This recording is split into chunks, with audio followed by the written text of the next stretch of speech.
ಇವತ್ತಿನ ಈ ವಿಡಿಯೋದಲ್ಲಿ ನಾವು ಲಾ ಆಫ್ ಅಟ್ರಾಕ್ಷನ್ ನ ಯೂಸ್ ಮಾಡ್ತಾ ನಮ್ಮಿಂದ ಮತ್ತೊಬ್ಬ ವ್ಯಕ್ತಿಗೆ ಹೇಗೆ ಟೆಲಿಪತಿ ಮೆಸೇಜ್ ನ ಕಳಿಸೋದು ಅಂತ ನೋಡೋಣ.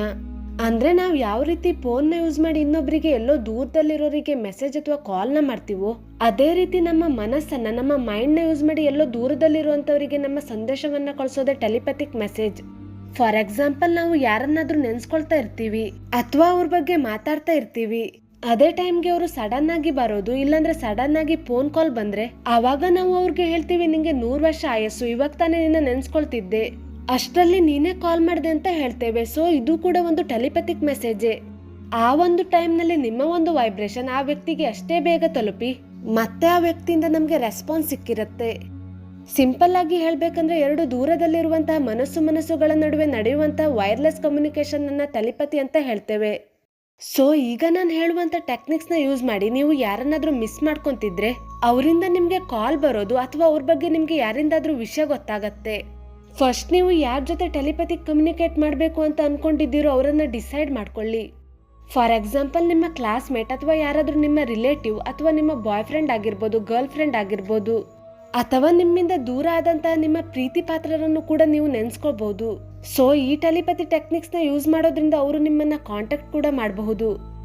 ಸೊ ಮೊದಲಿಗೆ ಸ್ಟೆಪ್ 1 ನಲ್ಲಿ ನೀವು ನಿಮ್ಮ ಮನಸ್ಸನ್ನ ಶಾಂತಗೊಳಿಸಬೇಕು. ಯಾಕಂದ್ರೆ ಈ ಟೆಲಿಪತಿಕ್ ಮೆಸೇಜಸ್ ನ ಸೆಂಡ್ ಮಾಡುವಂತ ಟೈಮ್ ಅಲ್ಲಿ ನೀವು ಸ್ಟ್ರೆಸ್ ಆಗಿದ್ರೆ, ಟೆನ್ಷನ್ ನಲ್ಲಿ ಇದ್ರೆ ಇದು ವರ್ಕ್ ಆಗಲ್ಲ. ಹಾಗಾಗಿ ನಿಮ್ಮ ಮೈಂಡ್ ರಿಲ್ಯಾಕ್ಸ್ ಆಗಿ ಇರಬೇಕು. ಸೊ ನಿಮ್ಮ ಮೈಂಡ್ ಅಲ್ಲಿ ಬೇರೆ ಯಾವುದೇ ರೀತಿಯ ಥಾಟ್ಸ್ ಕೂಡ ಇರಬಾರ್ದು. ಬೇರೆ ಯಾವುದೇ ರೀತಿಯ ಥಿಂಕ್ ಮಾಡಬೇಡಿ. ಬೇರೆ ವ್ಯಕ್ತಿಯ ಬಗ್ಗೆ ನೀವು ಥಿಂಕ್ ಮಾಡೋಕ್ ಹೋಗ್ಬೇಡಿ. ನೀವು ಯಾರಿಗೆ ಟೆಲಿಪತಿ ಕಮ್ಯುನಿಕೇಟ್ ಮಾಡಬೇಕು ಅಂತ ಅನ್ಕೊಂಡಿದ್ದೀರಾ ಅವರನ್ನ ಮಾತ್ರ ನಿಮ್ಮ ಮೈಂಡ್ ಅಲ್ಲಿ ಒಂದು ಪಿಕ್ಚರ್ ರೂಪದಲ್ಲಿ ವಿಜುವಲೈಸ್ ಮಾಡ್ಕೊಳ್ಳಿ. ಸೆಕೆಂಡ್ ಸ್ಟೆಪ್ ಅಲ್ಲಿ ನೀವು ಏನ್ ಮೆಸೇಜ್ ಕಳಿಸ್ಬೇಕು ಅಂತ ಥಿಂಕ್ ಮಾಡ್ಬೇಕಾಗತ್ತೆ. ಮೆಸೇಜ್ ಆದಷ್ಟು ಚಿಕ್ಕದಾಗಿದ್ರೆ ಒಳ್ಳೇದು. ಬಿಕಾಸ್ ಸ್ಟಾರ್ಟಿಂಗ್ ಸ್ಟೇಜ್ ಅಲ್ಲಿ ನೀವು ಇದನ್ನ ಸುಮ್ಮನೆ ಟ್ರೈ ಮಾಡೋದಕ್ಕೋಸ್ಕರ ಮಾಡ್ತಾ ಇರ್ತೀರಾ. ಫಾರ್ ಎಕ್ಸಾಂಪಲ್, ಕಾಲ್ ಮೀ ಅಂತಾನು, ಟೆಸ್ಟ್ ಮೀ ಅಂತಾನು ಈ ರೀತಿ ಚಿಕ್ಕದಾಗಿ ಒಂದು ಮೆಸೇಜ್ ನ ತಗೊಳ್ಳಿ. ಸ್ಟೆಪ್ 3 ನಲ್ಲಿ ನೀವೀಗ ಕಣ್ಮುಚ್ಚಿ ಕೂರ್ತೀರಾ. ನೀವು ಸೆಲೆಕ್ಟ್ ಮಾಡಿರುವಂತಹ ಪರ್ಸನ್ ನ ಕಣ್ಮುಚ್ಚಿ ನಿಮ್ಮ ಮನಸ್ಸಲ್ಲಿ ನೆನ್ಸ್ಕೊಂತಿದ್ದೀರಾ. ನೀವು ಅವ್ರ ಜೊತೆ ಕಳೆದಿರುವಂತ ಒಂದು ಫನ್ನಿ ಮೂಮೆಂಟ್ಸ್, ಒಂದು ಹ್ಯಾಪಿ ಮೂಮೆಂಟ್ಸ್ ಎಲ್ಲವನ್ನು ನೆನ್ಸ್ಕೊಂತಾ ಇದ್ದೀರಾ. ನೀವು ಮತ್ತೆ ಅವರು ಇಬ್ರು ಖುಷಿಯಾಗಿದ್ದಂತಹ ಕ್ಷಣಗಳನ್ನ ವಿಜುವಲೈಸ್ ಮಾಡ್ಕೊಂತ ಅವರಿಗೆ ತಿಳಿಸ್ಬೇಕು ಅಂತ ಅನ್ಕೊಂಡಿರೋ ಮೆಸೇಜ್ ನ ಅವರಿಗೆ ತಿಳಿಸಿ. For example, I miss you ಇರಬಹುದು, ಐ ಲವ್ ಯು ಇರಬಹುದು, ಅಥವಾ ಎನಿಥಿಂಗ್ ನೀವ್ ಏನ್ ಹೇಳ್ಬೇಕು ಅಂತ ಅನ್ಕೊಂಡಿದ್ದೀರೋ ಆ ವಿಷಯನ ಅವರಿಗೆ ತಿಳಿಸಿ. ಅದಾದ ನಂತರ ಜಸ್ಟ್ ಇಮ್ಯಾಜಿನ್ ಮಾಡ್ಕೊಳ್ಳಿ, ನಿಮ್ಮ ಮೆಸೇಜ್ ನಿಮ್ಮ ಮೈಂಡ್ ಇಂದ ಹೊರ ಹೋಯ್ತು, ಯೂನಿವರ್ಸ್ಗೆ ರಿಲೀಸ್ ಆಯ್ತು ಅಂತ ಇಮ್ಯಾಜಿನ್ ಮಾಡಿ. ಅಂಡ್ ನೀವೀಗ ಕಣ್ಣನ್ನ ಬಿಡ್ಬೋದು. ಈ ರೀತಿ ಪ್ರಾಕ್ಟೀಸ್ ಮಾಡೋದ್ರಿಂದ ನೀವು ಟೆಲಿಪತಿ ಮೆಸೇಜ್ ನ ಕಳಿಸಬಹುದು.